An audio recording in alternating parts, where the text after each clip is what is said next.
Good morning. Happy Monday. Welcome to Sales Chatter, the logistics podcast where we aim to help 10,000 reps hit a million GP. I'm your co-host, Ryan Mohamed. With me is my good friend, President and CEO of RGTX Logistics Solutions, Audacious Cowboy, Jeff Dickinson. How you doing this morning, brother? Good, my man. Did you have a good weekend? Man, my weekend was great. I got to see Creed 3, so I'll keep it short with there. But Creed 3 is a great movie. Everybody, Michael B. Jordan killed it. How about you, brother? Hey, you know what? It was one of those relaxing weekends. I like to relax on the weekends, to pump myself up for Mondays because I love Mondays. And man, we got a great week kicking off. More about empowering women into logistics. We've got a great guest today. She's a good friend. Let's get into this. Boom. Welcome to the HPLS podcast. Live, relevant, and high performance information, conversations, and education weekly.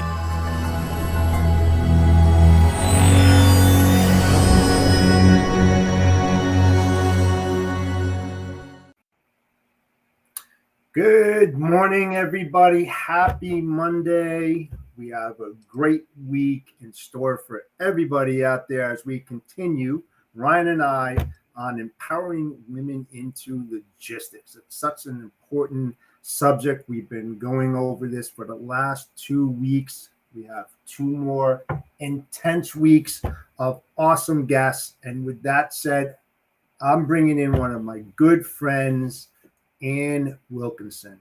Ann, welcome to the show. Thanks. Thank you, Jeff. And thanks, Ryan, for having me on. It's a topic that's close to my heart for obvious reasons. Yes, absolutely. And tell everybody who you are and a little bit about your background. Sure. Well, my name's Ann. I've been in the international side of the logistics industry for my whole career. I really started out kind of in customer service, walking into an office with ringing phones and customers basically shouting, "Where's my container?" And I had to find it. So I learned this industry by the seat of my pants, and I've done like everything from make bookings, bills of lading, chase customers, chase carriers, chase terminals, chase truckers, to selling cargo to customers and finding solutions. I've evolved into kind of a solutions-based person. And what I think is so interesting and fun about this industry is no 2 days are the same. There's always something going on that you can learn from every single day. And the devil is in the details in a lot of cases. There's a lot of detail to know and remember. There's a lot of compliance that you have to manage on a daily basis. And I think that's one reason that women really can excel in this industry, because we are kind of hardwired to juggle a lot of different things and deal with people of all different types and understand personalities. And so we can, talk about a problem and then talk about something happy, and we can manage it all sort of from where we sit. Yeah. And I agree with you. And, we've been talking about this topic for some time, even with our association as well, about the empowerment of women into logistics. It used to be, from the 60s, to now, it was pretty dynamic. It's somewhat static now. I mean, I don't see the amount of movement in the industry that we should be seeing. Granted, we are moving in the right direction. I know you'll agree with me on that, but there's so much more to be done within the industry. And then we look at C-level women across all industries, and we see that 1 in 4 women in a C-suite is, is a woman, only 25%, and then 1 in 20 women of color or in a C-suite, or 5%. It's so low. I know this is an important subject, and you talk to me about it. What are your thoughts about it, and what's going on? Oh, that's such a big topic, and it's so important. I think part of the reason is I attribute a lot of it to how women enter this industry. A lot of the C-level people, men in the logistics industry, may have started out in like a different sort of a role. I know guys who are directors of global logistics, who are the CEO of the USA, who really got their start like driving a truck or working in a warehouse. And that has been and continues to be a very frowned upon path for women. I looked up some stats over the last week, and only like the number varies, but it's less than 12% of forklift operators are women. The vast majority are men. And that's a good way to get into the industry if that's what you're interested in. There's a lot of on the job training that you can get. So that's a good way to see an operation, be detailed about it, do your job, and then sort of get a glimpse of the whole picture of how things go. Yeah, and how do these women, from your point of view, get that knowledge base? What do you recommend women doing to get into these type of roles, whether it's in a warehouse atmosphere or in the operations, in maritime, or even in logistics? Really good question. I think for so many women, the entry point is through the office door, and so many women go straight into customer service or operations roles. And those roles, if you're not careful, can be very siloed. You'll just be doing one portion of what you do all day long. I think the important thing to do is look around you and reach out. And if you see a woman in a high level position, like try to get to know her and find out what was her path. What did she do? I'm a big believer in informational interviews. It's something that I've done throughout my career. And when I've even dabbled in other things that haven't been involved in logistics. As an aside, I've also been a professional photographer. And one of the ways I got into the business was basically finding people in the industry and scheduling 20-minute informational interviews with them and just picking their brain. And I learned so much, and it really got me started and gave me a leg up. So I think that's a really, really solid thing to do. That's that's tangible, a tangible thing that you can do besides hoping that you can get a promotion for your hard work. I think that in an operational standpoint, kind of circling back to what I mentioned about the details of the business, is women are really good at handling a lot of detail. Again, we're hardwired for that. And so it can be very easy for a woman to be sort of locked into a job because you do it so well.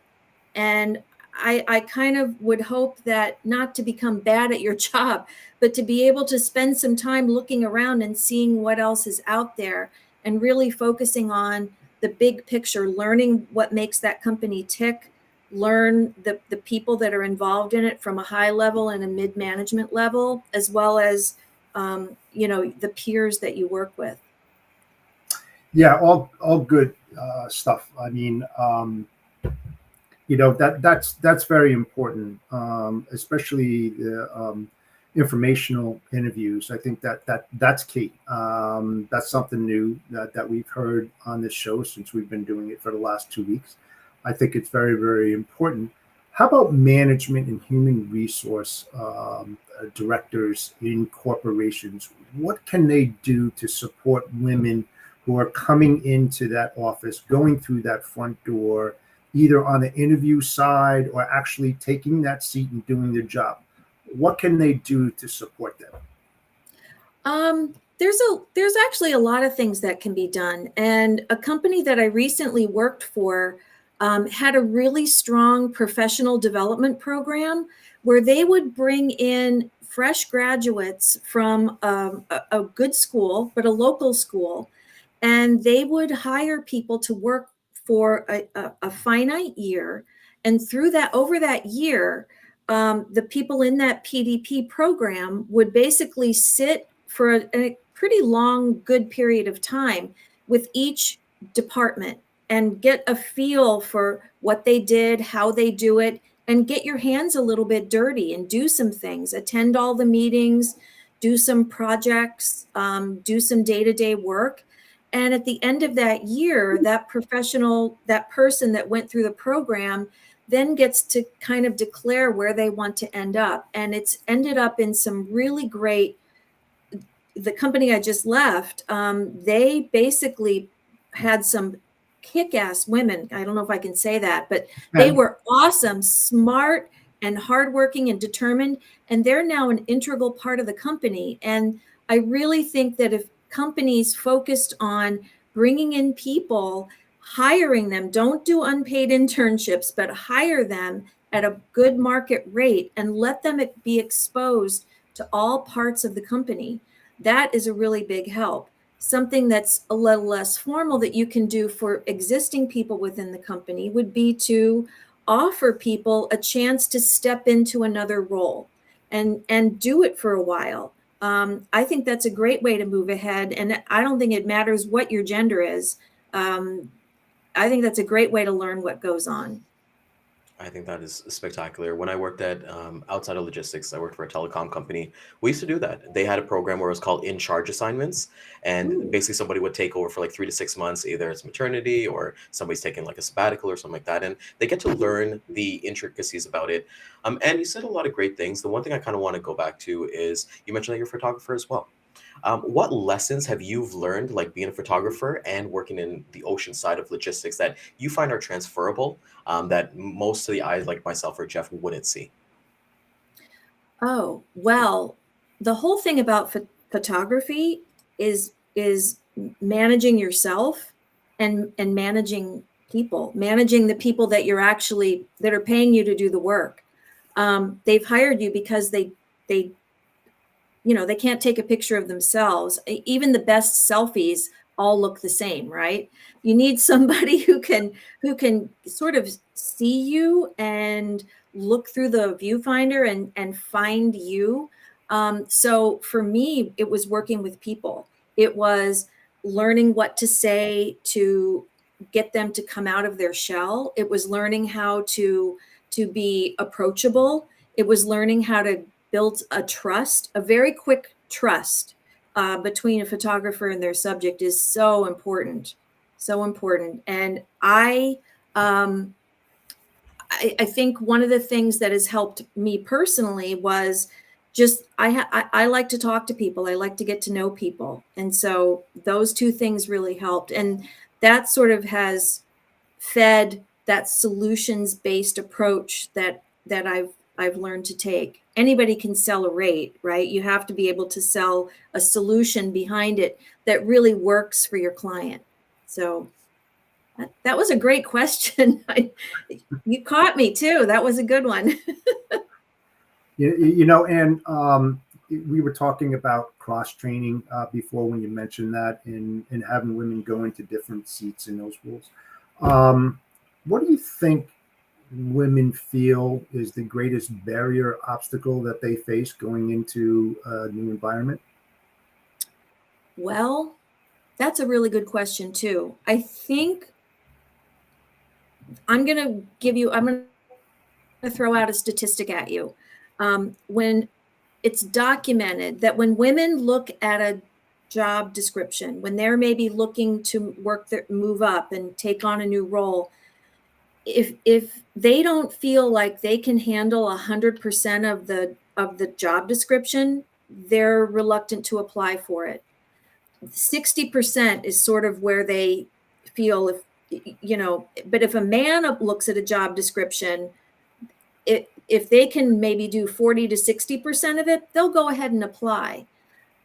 I also think that anybody who applies for a job, if you're qualified for 100% of it, you're overqualified and probably should not assume that role.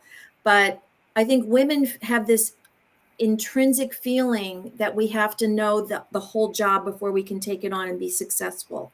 We're afraid of a learning curve. And I see Lisa has a comment here, fear of change. I think fear of change is a really, really big factor that women have to work through. And Lisa also said, believe that they are not enough. You are enough. You are more than enough. You can do so many things. So thanks, Lisa, for those great comments. Yeah. Fear. What do women fear? I mean, everybody has their fear. Guys have their fear, but women have their fear. Are they afraid to ask those pertinent questions that have a direct impact on what that job is all about because they don't want to feel singled out? Where you said like the male side would go ahead and just ask these pertinent questions. The way that I feel is that when you go in for an interview, there's the interviewer and the interviewee. I think and feel strongly that the interviewee should always interview the interviewer. It's a great opportunity for somebody to sit in that seat and rake them over the coals, so to speak, because that's what they're doing to you. So what are those pertinent questions that women can ask when that opportunity arises and they have the stage? What do you recommend? Ooh, I wish I could go back and look at my notes. So whenever I've interviewed for a job, and if anybody's on here who I've ever talked to, I always come prepared with a list of questions about the company, a list of questions about the job, questions about what brought the person that I'm talking to the company.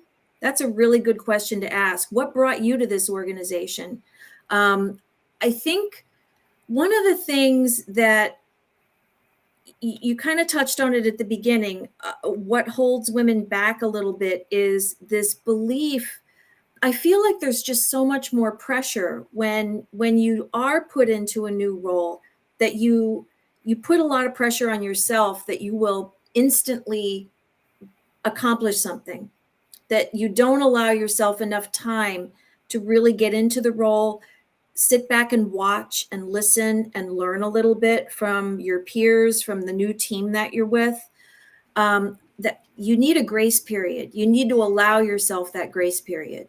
And I think that that's one thing that we feel pressure that we should just hit the ground running.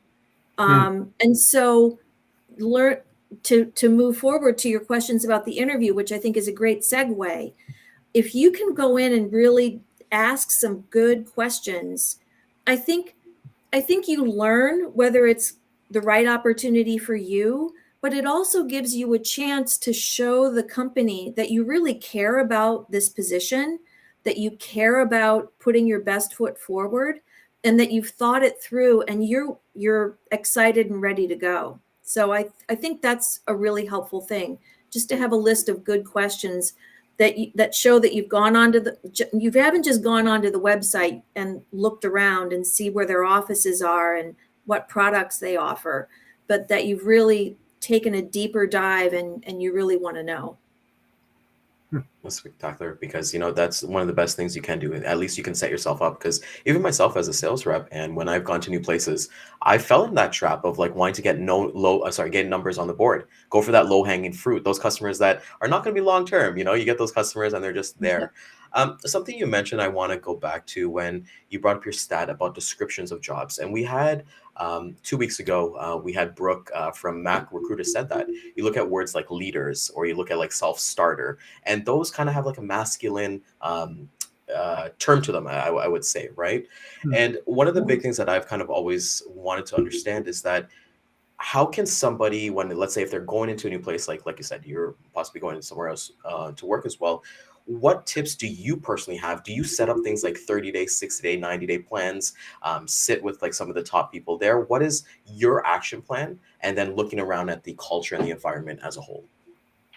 Ah, that's great. When one of the things that I ask, and it really comes from a place of wanting to know, I'm going to go if you're offered a second or third interview, one of the now you start to think that maybe they are serious about hiring you. I think one of the best things you can do is ask the hiring manager or the direct person that you'd report to, tell me who are the 3 or 5 people that I need to meet with first. Who do I need to get to know first? That's a really good question to ask. And I really like your idea of a 30, 60, 90-day approach for yourself. Some companies actually map that out for you, or they invite you to spend that time and put it together. But if you're not offered that, do it yourself. Really spend that time getting to know certain people. I've already got my map for where I'm going next week. I've got my map laid out of what I want to accomplish that first week, the first month, the first 90 days, the first half year. So I've kind of got it somewhat written down and somewhat still in my mind. But yeah, it's really important to do that. And just doing that sets you on a trajectory that's going to be extremely positive and productive for yourself. And what I think the word that I'm leaving out is, it's 2 words: self-confidence. You need to, and that is one thing where if you can fake it a little bit, if you're not really totally feeling it, it's okay to fake that till you make it, because you will. That'll just help you get in that channel and feel that sense of self-confidence. And we need all the help we can get. So that's a great question. You guys ask good questions. Thanks. You know what? I'm just thinking about the sales approach, and when we went to lunch the other day, we started talking about that. And one thing that you said is about, because I firmly believe that you should find out the person you're talking about, the company that they work for. Do your homework, find that out. How important is that to women to do that upfront homework, to get themselves in the position A, as I would say, to have a real good upper hand compared to their competition, whether it's other women or men that are applying for that same role? You mean are you talking about basically a face-to-face customer Yes. meeting, or getting a job as a salesperson? Yeah. Getting a job as a salesperson, talking to that interviewer, finding out about that. What else? What's the upper hand from them doing that? I think it's really good to try to get to know who you're talking to. Again, you can sort of approach it from an informational interview aspect. Ask them some questions like, how long have you been with the company? And what was it that brought you here? How did you come to join this organization? And what is it that keeps you here? And what makes you excited about coming to work every day? And those answers can be very telling. And it shows that you want to engage with somebody. And then you can fast forward that to, a face-to-face customer interaction. And you can, I wouldn't say stalk them, but you can certainly find out information on LinkedIn. I think it's acceptable practice now to look somebody up on LinkedIn before you go and see them. And it's not frowned on anymore. It kind of used to feel stalkerish.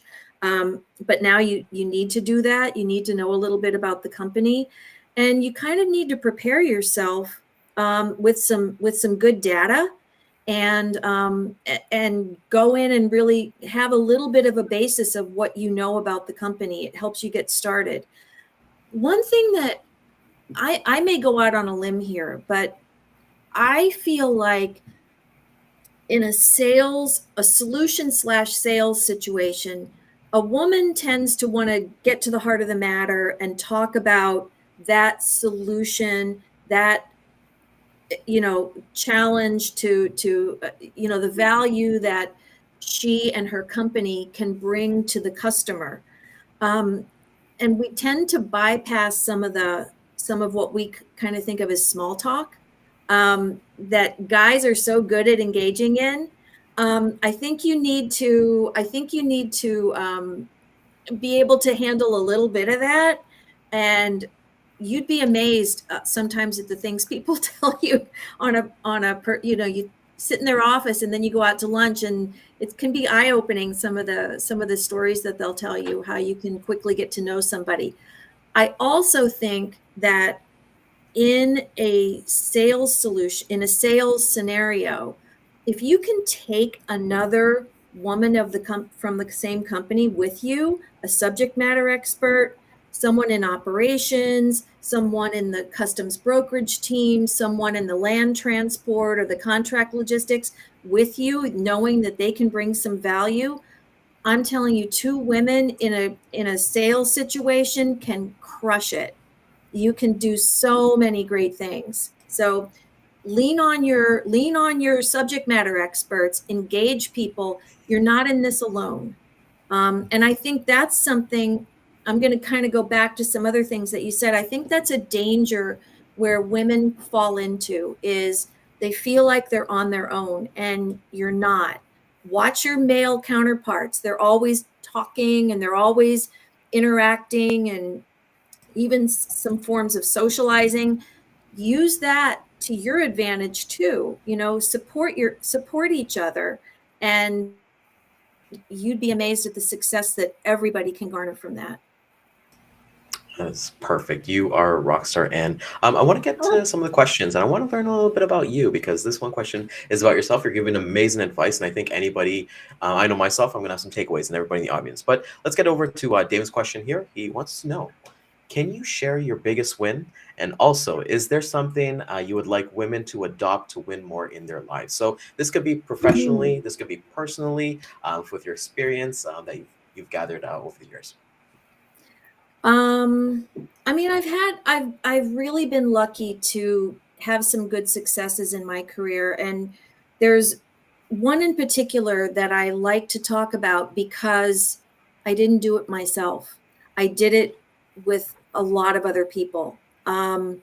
We handled, my team and I handled a very complex export shipment that involves standard containers, oversized flat racks, open tops, and I think there were 8 different door origins, and all of the cargo had to move out of one port on one vessel and on one bill of lading. And coordinating that, it took about 6 weeks to put the whole thing together. And we generated a huge amount of revenue, but we met as a team every single day, multiple times a day, and went over all the details. And we engaged the right partners to help us out, the right intermodal carrier. I won't say it was flawless. There were a lot of moments of like sheer terror, but we got it done. The customer was happy, and we made the branch a huge amount of money on one file. And so it was really good. Again, it was teamwork, and it was building that team and working together, rolling up your sleeves, getting a little bit dirty and getting it done. Yeah, actually, you know what? I got actually one more question for you, because you bring up teamwork, and I saw like a comment that sports cliches they're so outdated, and I truly believe it because even myself, right? I think it comes back to even kind of Jeff's post about March Madness, which is the NCAA basketball tournament every March. But what do you think, like in terms of that women bounce? Because even my wife, if I was to go give her like a sports cliche, she'll be like, "Is that a wrestling term?" Because I watch wrestling all the time, and then she'll be like, "Okay, what does it mean?" But where do you see that shift changing? Where hey, let's get some what's the word I'm looking for? Not necessarily gender, but getting having phrases that we all understand and we can all contribute to, rather than this kind of being the inside joke that we have in the clubhouse and so on. Exactly. Yeah, I think that's really important. And I think companies need to think about that. Some companies just overuse those sports cliches, and they even make it an integral part. They name programs after sports cliches. And I think I'm not going to use the word offensive, but I think it serves a very male dominated purpose. And it would be really nice to see some more balanced naming conventions and comments about how we get work done. There's other ways to describe a team other than through the NFL or the NHL or Major League Baseball. That is amazing. So, Anne, want to thank you so much for coming out today. Can you let everybody know how they can get a hold of you? Because you're amazing. I'm definitely going to hit you up for some ocean stuff. What's here, but you are amazing. Sure. Let us know about yourself, even your photography as well, even if they're out in that area. Sure. Well, I'm on LinkedIn, Ann Wilkinson. You can find me easily there. Reach out, hit me up. Let's connect and let's talk. It's a good way to start. And then from there, we can share, email and phone information. I would love, one of the things that I would like to leave as a legacy of my career is being a mentor to women in this industry. It's something that's very close to my heart, and I feel like I've been able to do that. And I would love to talk somebody through it. Lisa brought up another topic about being a mom and working, and I've definitely done that. And I would love to support as many women as I can in this industry. So please feel free to reach out. Yeah, and mentioned earlier in this episode, like look at like informational interviews. So Anne is telling everybody in the audience her DMs are open, so hit her up and book those 20 minutes Yeah. and get them with her. So want to thank you so much again for coming out today. I want to thank our corporate sponsor, Daman at Centurion Trucking and American Logistics. They are looking for sales agents across North America, paying up to 60% GP. Hit up Daman; his team is amazing. He was definitely in our comments here. And if you found value in this, and I know you did, please like, comment, subscribe. We have our YouTube channel that we got going on. We've got posting this on LinkedIn, Facebook, YouTube, and Twitter. We'll hit the replays again at 2 and 6 p.m. Eastern Time. Just make sure to let us know what you liked about this and how we can be better for tomorrow's episode. And with that being said, Cowboy, take us home. Great. Thank you so much, Ann, for joining us today. I know you're so busy, and I appreciate your time. What we spoke about today, I thought was excellent. It gave a lot of golden nuggets, which everybody needs, especially the women out there. I appreciate the offer of letting our audience know to reach out to you and DM you. That is so kind of you, and I appreciate that, both Ryan and I. So with that said, thank you again. Bodacious out. Have a great day, folks. See you tomorrow. Thanks, everybody. Thanks, Jeff. Thanks, Ryan.